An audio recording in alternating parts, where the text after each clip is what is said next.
7.2 নম্বর অনুচ্ছেদে লেখা নিয়েছে। তখন ওনারা বলছিল যে আমরা এটা কোনো উচ্ছেদ করার জন্য না, নতুন করে যাতে কেউ এনো বেদখল করবার না পারে তার জন্য এই কথাটা লিখছি বিলা ওনারা কইতো।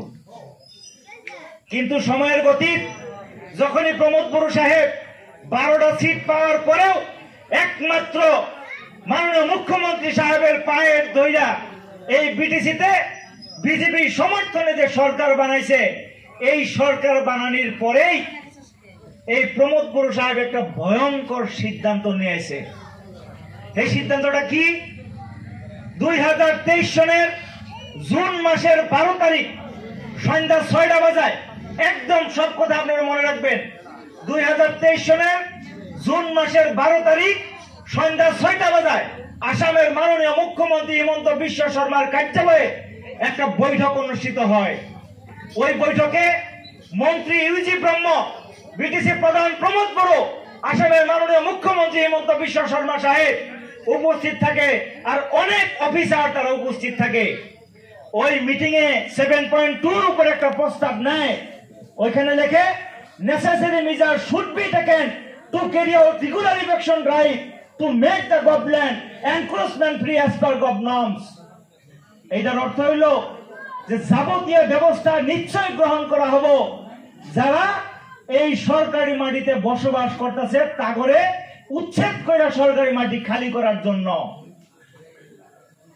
2023 সনের জুন মাসের 12 তারিখ সন্ধ্যা 6টা বাজায় এই প্রস্তাব প্রমোদ বড়ুয়া সাহেবের সরকারে, প্রমোদ বড়ুয়া সাহেব নিজে উপস্থিত থাকা মিটিং, ইউজি ব্রহ্ম সাহেব নিজে উপস্থিত থাকা মিটিং, মাননীয় মুখ্যমন্ত্রী মহাশয় এখানে উপস্থিত থাকা মিটিং। আর এই মিটিং এ এই যে আমাদের দুঃখিয়া দরিদ্র মানুষ যাদের অন্ন বস্ত্র বাসস্থান মৌলিক যে অধিকার, খাদ্য কাপড় আর থাকা ঘর, এটা হলো মৌলিক অধিকার, এই মৌলিক অধিকার যারা পায় নাই তারাই তো সরকারি মাটিতে বসবাস করতেছে। আজকে আমার একটা বড় বিল্ডিং আছে, আমি যাই কি সরকারি খাস মাটিতে ঘর বানাবো। আজকে একজন মানুষ যার ঘর নদীয়ে ভাঙ্গা দিছে, যার কোনো থাকার জায়গা নাই, ওই ধরনের একজন দুঃখিয়া দরিদ্র মানুষ দিন হাজিরা কইরা রিক্সা চালাইয়া ঠেলা চালাইয়া বা বিভিন্ন ধরনের কাম কাজ কইরা যারা ওই সরকারি মাটিতে ছোট্ট একটা ঝুপড়ি ঘর বানাইয়া ওই জায়গায় নিজের ভবিষ্যৎ নির্মাণের স্বপ্ন দেখতেছে, অনেক কষ্ট তারা করতেছে যে আমার ছেলে মেয়েকে আমি মানুষ বানাবো যাতে সরকারি মাটিতে থাকা না লাগে, আমার ছেলেও মানুষ হবে, আমার ছেলে আমার মেয়েও মানুষ হবে, তারাও শিক্ষিত হবে, ভালো একটা জমিন কিনবা আমি সেখানে যাব।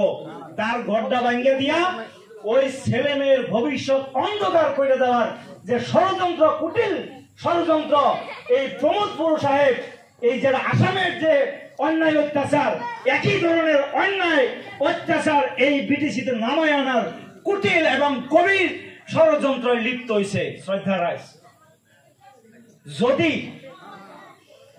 যদি প্রমোদ বড়ুয়ার এইবার ইলেকশন না থাকতো তাহলে মনে হয় আমাদের ইতিমধ্যে কান্দাকাটি আরম্ভ হয়ে যেত, টালি টোপলা বান্ধা আরম্ভ হয়ে যেত।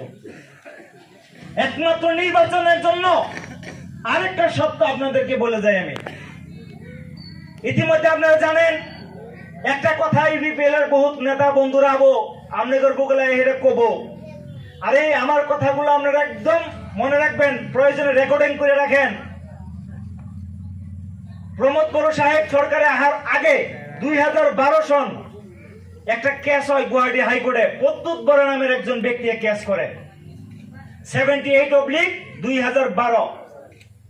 এই case tribal belt end block যেটা উচ্ছেদ, উনি 2012 সনে বিজেপি দলের কেন্দ্রীয় কমিটির সম্পাদক ছিল প্রদ্যুৎ বরা, আর বর্তমান এই প্রদ্যুৎ বরা কংগ্রেস দলের সম্পাদক। নলবাড়িতে বাড়ি। উনি যে কেস করছে, এই কেস করার পরে সুদীর্ঘ 8 বছর হাগ্রামা মহিলা রিসার্ভ বিটিসি চালাইছে। 2012 সনে কেস করছে, 2012 থেকে হিসাব করলে হাগ্রামা মহিলা রিসার্ভ 20 পর্যন্ত অর্থাৎ 8 বছর কেস ফয়সালার অবস্থায় হাগ্রামা স্যার বিটিসিতে সরকার চালাইছে। কোন উচ্ছেদের জানানি দিছিল কি আমরা করে? কেউ তো দেয় নাই। প্রমোদ বড়ু জেন শাসনে আইলো 2020 সনে থেকে ওনার পরিকল্পনা যে কিভাবে উচ্ছেদ করা যায়। আইয়া 2023 সনের আগস্ট মাসে হাসরাবাড়িতে উচ্ছেদের জানানি দিল, এনকে দরঙ্গাতে উচ্ছেদের জানানি দিল, এ আমাদের ধ্বংসিয়াপাড়াতে উচ্ছেদের জানানি দিল, আর বিটিসির বিভিন্ন প্রান্তে উচ্ছেদের জানানি প্রদান করলো। করার পর ওই হাসরাবাড়ি থেকেও মানুষে হাইকোর্টে গেল, তাদের কাছে ওই বেল ব্লক হওয়ার আগে থেকেই তারা ওই জায়গায় থাকার ডকুমেন্ট আছে। রাজবংশী রাজা ছিল, তাদের আন্ডারে ওই জায়গায় তারা খাজনা দিত। সেই কাগজপত্র তারা নিয়ে গুয়াহাটি উচ্চ ন্যায়ালয়ে কেস করবে নিয়ে গেল। আর গুয়াহাটি উচ্চ ন্যায়ালয়ে কি করলো, একটা হিয়ারিং এর ব্যবস্থা করে দিল চিরাং এর ডিসি অফিসে। আর এই হিয়ারিং দেওয়ার সময়ে 1 নম্বর যে সিগনেটরি কেস করা ফজল হক সাহেব, উনি হার্ট অ্যাটাক করে মারা গেল। একমাত্র উচ্ছেদের জানানি দেওয়ার জন্যই উনি অনেক চিন্তা ভাবনা করতো, বারে বারে খালি ফোন করতো, কি কাগজ লাগবো, কি করা লাগবো। আমরা অনেক সাহস দিছি, কিন্তু উনি কিন্তু নিজের প্রাণ ত্যাগ মানে করলো আর কি, উনি হার্ট ফেল হয়ে উনি মারা গেল। যাই হোক, গুয়াহাটি হাইকোর্টে প্রমোদ বড়ো, বিআর ফেরেঙ্গা, রঞ্জিত বসমতারি, উনাদের নেতৃত্বে একটা এফিডেভিট দেওয়া হইলো। গুয়াহাটি হাইকোর্টে একটা এফিডেভিট দেওয়া হইলো, যে এফিডেভিটের পৃষ্ঠায় পৃষ্ঠায় আপনাদের আমাদের আত্মীয়দেরকে উচ্ছেদ করার ষড়যন্ত্র মানে লুকাই আছে। ওই জায়গায় কইলো যে প্রথম পর্যায়ে 428 বিঘা 2 কাঠা 10 পেঁচা মাটিতে উচ্ছেদ করা হবো। এই চিরাং জেলাতেও ধ্বংসিয়াপাড়ার নাম ওই জায়গায় উল্লেখ আছে। তার পরবর্তী সময় 17,407টা পরিয়াল উচ্ছেদ করার প্রপোজাল দিছে, অর্থাৎ খালি জেনারেল অর্থাৎ মাইনরিটি মানুষ ওই জায়গায় ইন্ডিকেট করছে। টোটাল 1,07,000 কোটা ছিল, কিন্তু এই জায়গা থেকে বাকিটি প্রটেক্টেড ক্লাস বা বিভিন্ন, কিন্তু আমরা মাত্র 17,000 কোটা ছিল, এটির উচ্ছেদ করা দাও বিলা কয়েছে। আর গুয়াহাটি হাইকোর্টে একদম স্পষ্ট ভাবে কয়েছে। আর ওই যে এফিডেভিট আমার কাছে আছে, আজকে আমি নিয়ে আই নাই, নিশ্চয় আমি পাঠাই দিব হোয়াটসঅ্যাপে, আপনারা প্রিন্ট আউট করে দেখে নিবেন শিক্ষিত বন্ধু যারা আছে। তো ওই জায়গায় কইছে মডেল কোড অফ কন্ডাক্ট বা ইলেকশন চলা অবস্থায় আমরা উচ্ছেদ করবার নিয়ে পারি নাই, ইলেকশন যাওয়ার পরেই উচ্ছেদ অভিযান আরম্ভ হবো বিলা ওই এফিডেভিটের মধ্যে উল্লেখ করছে। ভয়ঙ্কর ষড়যন্ত্র। যদি আমরা সচেতন না হই, আজকে দেখেন শ্রদ্ধারাইস আসামের বিভিন্ন জায়গায় যে উচ্ছেদ হইতেছে, কোন লিডার, আমি আগেও এই কথা কইছি, কোন লিডার কিন্তু খারিয়ে কবার নিকে পারে নাই যে উচ্ছেদ বন্ধ করো।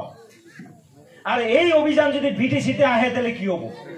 কিন্তু আমরা সৌভাগ্যবান যে আমরা বিটিসির বাসিন্দা, আর এই বিটিসিতে একজন আমাদের জনদরদী লিডার আমাদের সাথে আছে না। আজকে যে